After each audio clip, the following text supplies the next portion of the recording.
Tujuannya memastikan mitra JV pasti memiliki kapasitas hukum dan keuangan untuk bekerja sama, memiliki risiko hukum yang mungkin dibawa oleh pihak lain di dalam JV, menyusun perjanjian kerjasama yang adil dan mengikat. Fokus LED adalah legalitas entitas mitra, kepatuhan terhadap hukum dan perizinan usaha, status keuangan dan pajak,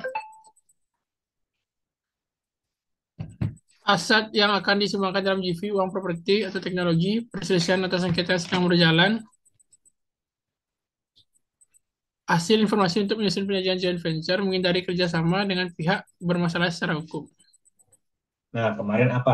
Joint venture itu apa kemarin? Kita sudah bahas. Joint venture itu kayak uh, kerjasama antar dua perusahaan gitu loh. Nah, untuk ya untuk apa tujuannya? Untuk Eh, membuat, joint venture itu untuk membuat badan hukum baru ya? bukan dong. Ya bisa juga Eh, apa namanya event tertentu ya kan. Kemudian untuk memperbesar pangsa pasar, untuk bertukar teknologi, informasi, misalkan untuk untuk meningkatkan profit atau revenue, misalkan bisa juga dilakukan ya, joint venture gitu. Nah, khusus untuk LDD kerjasama. untuk joint venture ya, tujuannya adalah memastikan mitra joint venture di sini memiliki Hmm. kapasitas hukum dan keuangan untuk kerjasama gitu loh. Jadi kita melakukan kerjasama tuh nggak sembarangan, nggak asal gitu loh. Kalau misalkan kita melakukan tanpa LDD ya bisa aja, tapi resikonya misalkan mitra joint venture kita itu ya dia itu perusahaan yang nggak capable ya kan, kemudian isinya bolong-bolong, bahkan bisa aja dia nggak ada akta pendiriannya atau bahkan nggak jelas gitu status hukumnya itu seperti apa gitu. Nah itu maka dari itu perlu diadakan LDD untuk kalau misalkan kita udah perusahaan besar sebenarnya ya, ya kalau misalkan kita masih UMKM kayak misalkan Mas Brian punya kafe misalkan ya nggak perlu LDD Ya, juga gitu melakukan kerjasama gitu. Yang penting dia dia melampirkan apa? Misalkan kita mau Mas Brian sebagai kafe misalkan mau ada supplier gitu, supplier kemudian ada perjanjian nggak antar antar supplier atau vendor? Belum ada. belum belum Pak. Supplier supplier biasa Pak. Supplier Sup- kayak nggak ada kontrak-kontrak.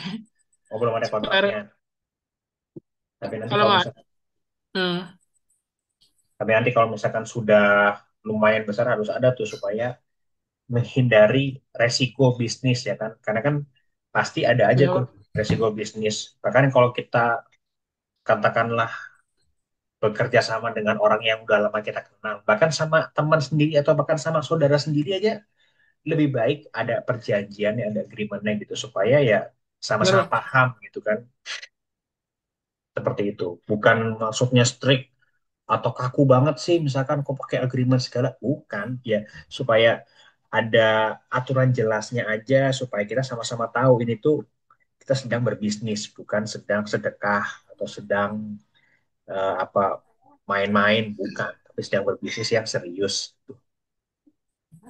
Nah, perlu tuh untuk misalkan nanti ke depannya kalau perjanjian misalkan Mas Bayu nanti misalkan bisa minta apa akta pendirian ya kan, akta pendirian, kemudian NIB-nya, kemudian misalkan status NPWP-nya apa gitu.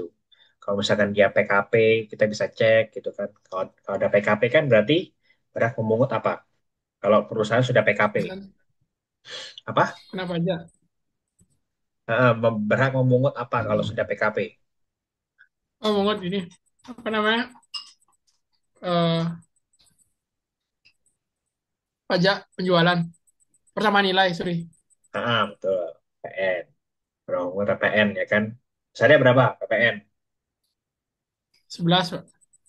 Oh ya, udah hafal lah ya, gampang kalau PPN. Kalau PPH yang susah ya. Ya Pak.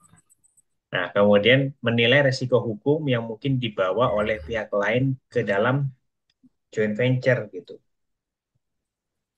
Jadi Dia misalkan dia bermasalah secara hukum ya kan, misalkan dia bermasalah secara hukum, akta izinnya misalkan dia dibekukan, katakanlah dia nggak pernah lapor LKPM, katakanlah di OSS atau di SINAS misalkan, kemudian izinnya dia bermasalah, katakanlah. Itu kan bisa bermasalah bagi mitra joint venture-nya gitu loh. Kalau misalkan izinnya dicabut, kira-kira berdampak nggak kepada perusahaan joint venture lainnya, Mas Brian? Kenapa Pak? Kalau misalkan izin perusahaan, kayak misalkan A sama B joint venture, kemudian perusahaan Hmm? izinnya bermasalah atau izinnya itu dibekukan, Berdampak Pak. bagi Berdampak. perusahaan B itu bermasalah apa? Ada ada korelasinya nggak? Masalah Pak. Apa Ada Pak. kira-kira dampak hukumnya kira-kira apa? Oh, dampak hukumnya tuh Pak, kayak nanti pas sudah berlangsung, misalnya ada eh, pemanggilan dari PN atau ada uang prestasi,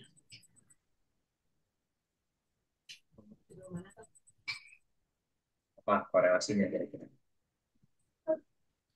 berdampak Pak, berdampak banget. Kayak kalau seimbang kan gitu, Pak. Hanya tidak seimbang. Ya lebih kepada kalau kalau misalkan apa namanya eh, perusahaan kalau misalkan perusahaan tersebut itu dia izinnya dicabut, otomatis kan dia nggak berhak melakukan tindakan hukum kan, misalkan dia Ya, berjualan ataukah dia itu membuat kerjasama, otomatis dia menjadi tidak cakap. Artinya apa? Ya bisa masuk ke dalam pasal 1320 KUH Perdata katakanlah. Apa syarat-syarat perjanjian Mas Brian? Waktu itu kita udah bahas pajak syarat-syarat perjanjian. syarat yang eh, Pasal 1320 syarat-syarat perjanjian. Ada syarat ada syarat subjektif, ada syarat objektif. Apa aja? itu Ada alasan nggak? yang jelas, sebab yang halal. Nah, kalau syarat subjektif apa? Syarat subjektif. Subjek itu sebab yang jelas. Eh, cakap Nah, cakap belum satu. bercakap, Dua, cakap dan tidak dalam tekanan ya. Duh, dari mana itu cakap. syarat dalam tekanan itu? Bukan bukan. Cakap Cakap tidak sama, di tidak disabilitas ya. Bukan. itu sama aja cakap. Itu sama aja cakap, tidak disabilitas atau tidak memiliki. Lupa ya. Yang pertama adalah paling penting. Kalau Oh, saya membuat syarat yang sah. Apa sebab yang halal? yang paling Oh, penting, adanya pihak. Ada pihak. apa coba? Bukan dong. Adanya kesepakatan. Oh, ada kesepakatan Pak. Serius Iya, dulu. ya kalau misalkan kita buat perjanjian gak ada sepakat, ya kan perjanjian tersebut artinya syarat subjektifnya tidak terpenuhi. Kalau syarat subjektif tidak terpenuhi, maka perjanjian bisa apa? Tidak sah. Bukan tidak sah, Tidak bisa dibatalkan. batalkan. Kalau syarat subjektif, kalau syarat objektif apa aja? Wah, gimana? Aku apa Pak? Kalau syarat objektif apa aja? Syarat objektif. Pasal tiga belas dua Sebab puluh. yang halal. Nah, tuh satu lagi, selain pausa yang halal, apa lagi?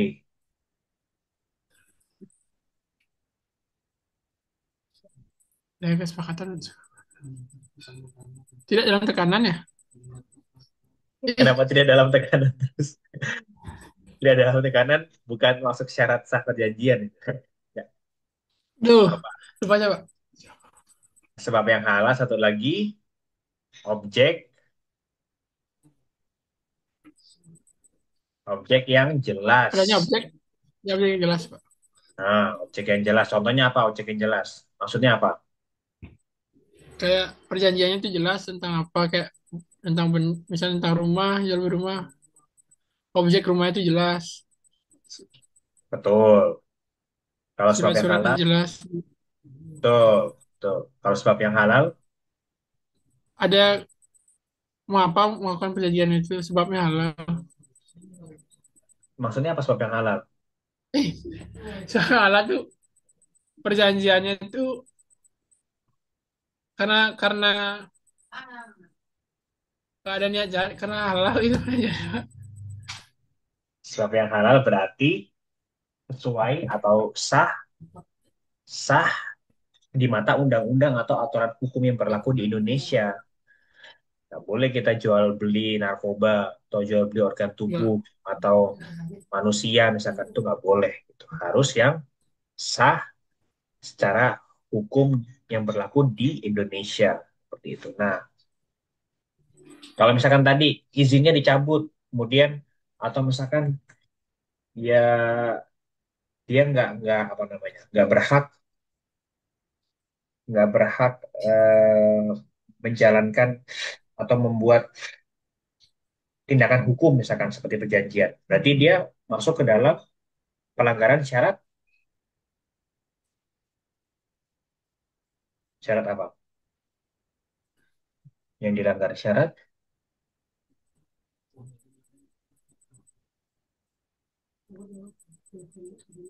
Objek, objektif Pak. objektif. Subjek, subjek, sorry. Apa yang dilanggar? Betul, syarat subjektif. Apa yang dilanggar?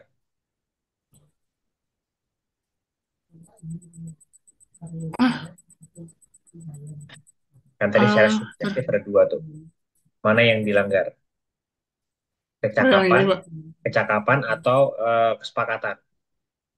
kesepakatan Pak. Kenapa kesepakatan? Sorry, saya kurang dengar tadi apa Pak? Gini ya, sorry saya kurang dengar. Apanya? Pertanyaannya, Ah, kalau misalkan perusahaan A dicabut izinnya sehingga dia tidak bisa melakukan sebuah perbuatan hukum, kayak contohnya perjanjian, maka dia melanggar hmm, syarat apa?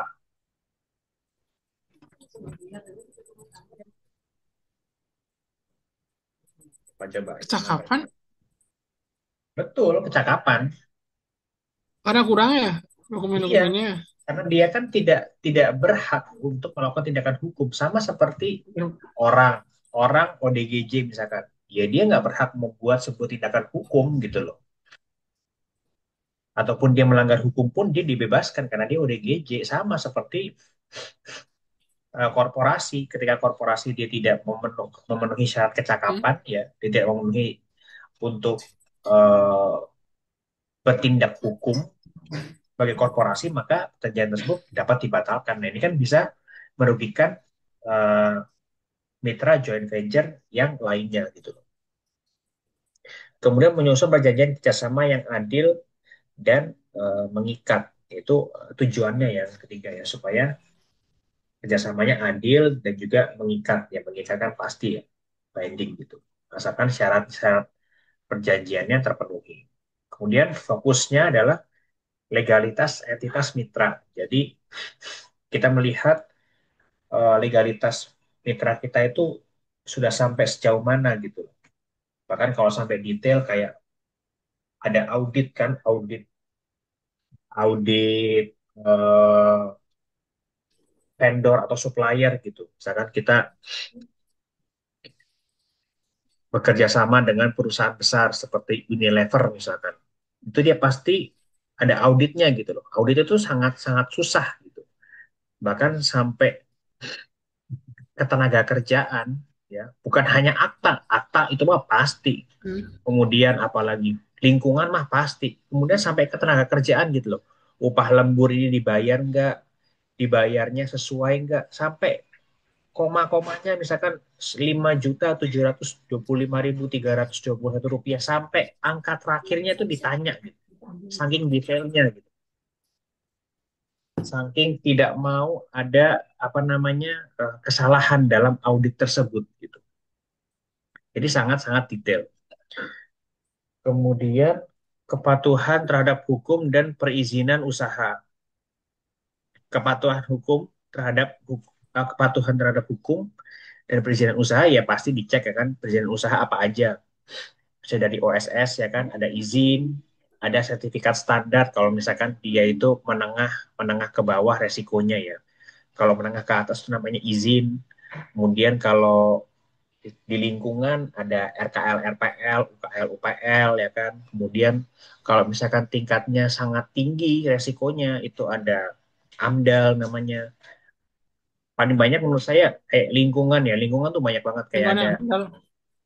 uji emisi ya kan. Kalau misalkan ada cerobong asap atau ada boiler itu harus ada uji emisinya, sertifikasinya dan lain sebagainya. Banyak banget lah. Kemudian status keuangan dan pajak, dia pajaknya bayarnya sesuai nggak nih? Ataukah ada yang digelapkan? Ataukah ada yang tidak dibayarkan? Ya, harus dicek semua. Kemudian aset yang akan disumbangkan dalam joint venture, misalkan. Apa aja aset nih? Misalkan kita mau buka kantor bareng, atau misalkan buat Hmm? event bareng, ya kan? Apa aja nih yang disumbangkan gitu loh? Apakah uang, ataukah aset, ya kan? Properti kah? Atau teknologi ataukah mesin ataukah apa. Jadi harus harus jelas di situ dalam perjanjian. Kemudian perselisihan atau sengketa yang sedang berjalan. Ada nggak perselisihan yang sedang berjalan dengan perusahaan mitra tersebut gitu loh.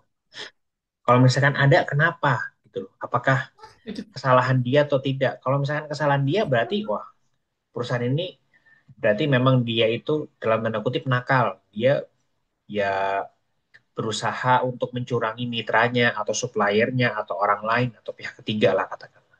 Sehingga dia tidak tepat untuk dijadikan mitra joint venture. Ini justru yang paling penting sepertinya. Dan hasilnya informasi untuk menyusun perjanjian joint venture ya kan. Kemudian menghindari kerjasama dengan pihak yang bermasalah secara hukum. Lanjut, ini untuk merger. Silakan Mas Bayan. LDG untuk merger tujuannya memastikan Pak hujan banjir Pak di rumah Pak. Di rumah saya hampir banjir 2 siaga 1 sih, tapi alhamdulillah nggak banjir. Yang banjir itu lebih Oh, ke tentu Bekasi. Yang Maret luas tuh ya. banjir. Oh ya. Eh, yang Maret banjir. Saya lihat berita banjir semua soalnya. Iya bener. Tapi alhamdulillah enggak. Maret itu yang parah itu Aman ya. benar-benar parah sepanjang sejarah. Sejarah tinggal di Ya situ. udah Pak. Hmm. LDG untuk merger tujuannya memastikan kedua perusahaan yang akan digabung sah secara hukum dan tidak sedang menghadapi hambatan hukum. Menilai potensi risiko hukum yang akan diwarisi oleh hasil penggabungan. Fokus LDD ke kesesuaian struktur merger dan peraturan perundang-undangan. UU PT atau UU Persaingan Usaha. Potensi penolakan dari pemegang saham, minoritas atau kreditur. Perjanjian yang akan berubah atau batal akibat merger change of control, pajak dan dampak keuangan hasil. Landasan untuk menyusun skema merger yang sah dan efisien secara hukum. Untuk notifikasi ke KPPU jika memenuhi ambang batas tertentu. Dokumen untuk notifikasi ke KPPU untuk memenuhi ambang batas tertentu. Sudah, Pak. Nah, jadi ini yang kelima adalah untuk merger ya kan. Tadi kan untuk joint venture. Apa itu merger, Mas Bayan? Merger. Belajar. Aduh, Kalian udah manila udah belajar satu Pak itu berapa hari yang lalu kayaknya. Apa itu? Merger. Merger tuh, salah.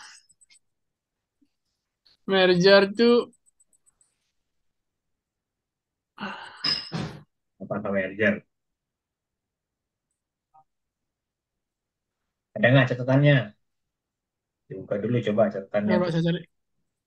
Eh, merger. Penggabungan Pak, dua atau lebih perusahaan. Sorry, sorry. Penggabungan. Kalau misalkan saya pakai Ya. A dan B, berarti jadinya apa? Bisa bisa C, bisa bisa Nah, bisa C, bisa bisa antara A atau B. betul. Kalau cuman kalau C, kalau misalkan jadinya ada A plus B sama dengan C, berarti apa namanya? Apa, Pak? Kalau A plus B sama dengan C, berarti apa namanya?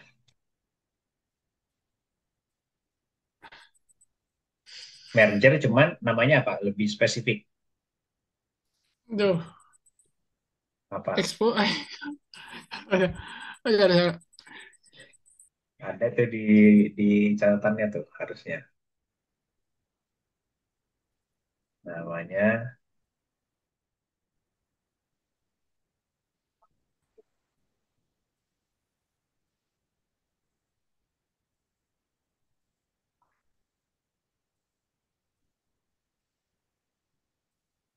nih namanya nih. Jadi ini satu atau dua tulisannya? Saya tulis di sini Mas Bayan. Halo, Merger. halo, Halo, Pak. Halo. halo. Oh, Banyak ya? sinyalnya kurang stabil, Pak. Nah, apa itu namanya? Saya tulis di sini nih. Konsolidasi. Nah, Konsolidasi, Pak. konsolidasi ya. Jadi apa namanya itu A plus B sama dengan C.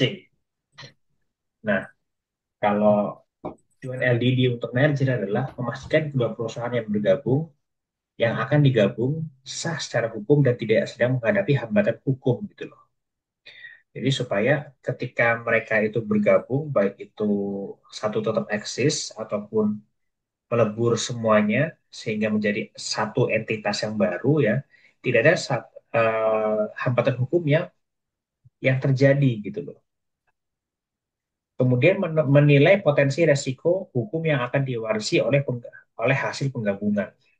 Berbeda dengan yang tadi kan, kalau tadi apa joint venture ketika izinnya nggak ada atau dibekukan atau dicabut, ya mitra joint venture-nya nggak ikut-ikut gitu loh. Paling dia ya perjanjiannya batal ya kan, atau dibatalkan gitu kan di pengadilan.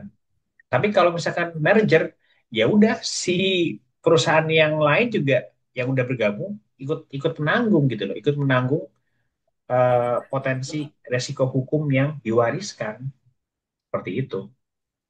Karena kan dia udah jadi satu entitas, udah jadi satu tubuh yang baru.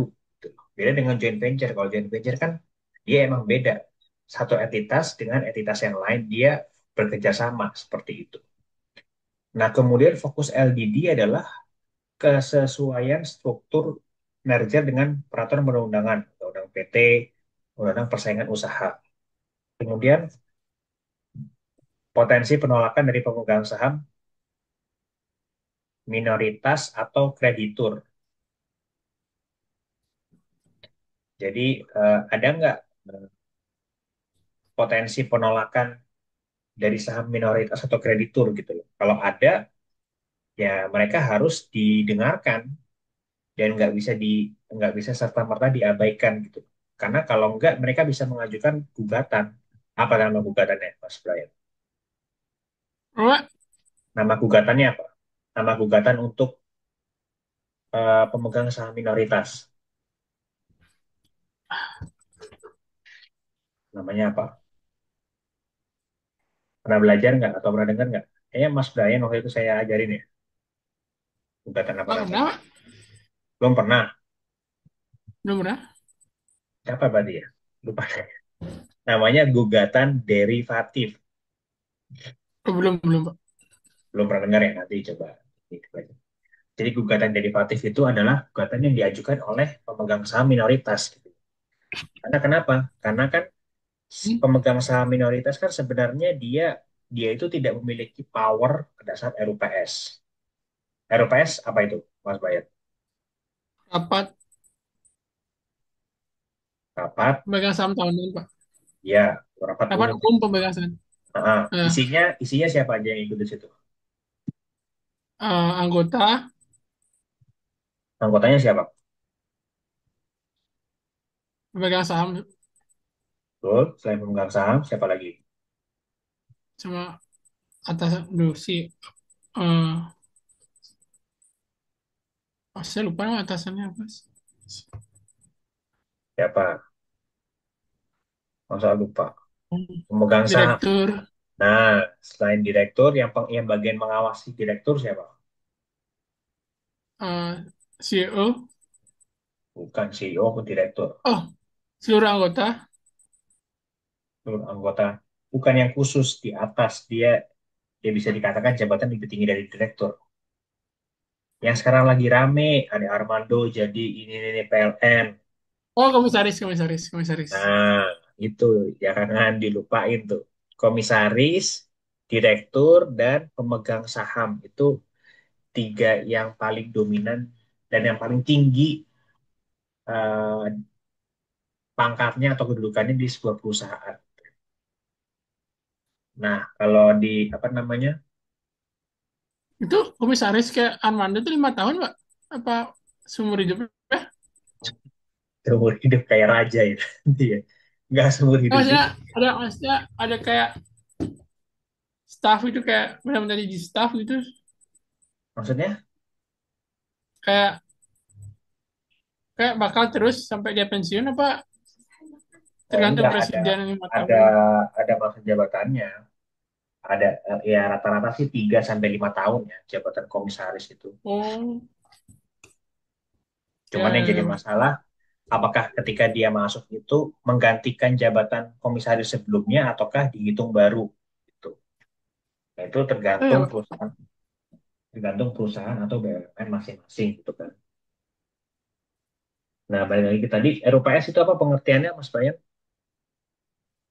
Rapat umum pemegang saham tahunan. Nah, berarti apa dia? Sebagai forum tertinggi dalam sebuah Ya, perusahaan. Dia itu adalah forum tertinggi dalam sebuah perusahaan. Artinya, semua kebijakan strategis, termasuk merger dan akuisisi ya, itu dibahas di situ. Gitu loh. Nggak ada yang lebih tinggi daripada RUPS. Nah, pemegang saham minoritas hmm, itu nggak punya apa-apa kan? Maksudnya dia dia sebagai pemegang saham, tapi kan dia nggak punya suara dia tidak dominan gitu loh. Katakanlah saya saya sama Mas Bayan punya perusahaan, kemudian kita saham saya 85%, Mas Bayan cuman 15%. Saya hmm, mau merger, Mas Bayan nggak mau merger. Kira-kira merger nggak? Merger dong. Orang saya 85%, hmm. Mas Ya, Bayan mah benar-benar. cuma minoritas. Suaranya pasti kalah sama saya. Artinya apa? Pastinya saya pas keputusan ada di tangan saya gitu. Tapi undang-undang punya kehendak lain gitu. Jadi ada namanya gugatan derivatif. Sehingga dalam RUPS pemegang saham minoritas itu wajib didengarkan pendapatnya gitu loh dan dipertimbangkan gitu loh.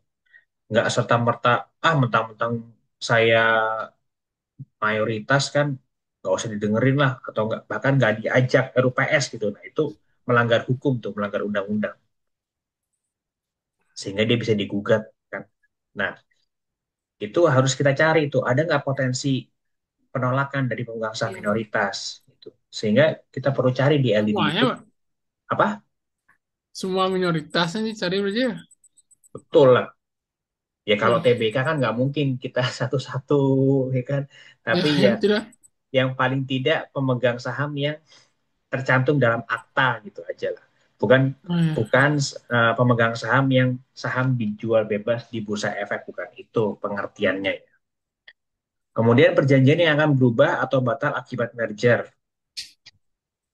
change of control ya kan. Ya berarti kan semua semua perjanjian kan akan menggunakan nama baru, akta baru ya kan. Ada nggak nih potensi-potensi eh, perjanjian yang bakal berubah gitu.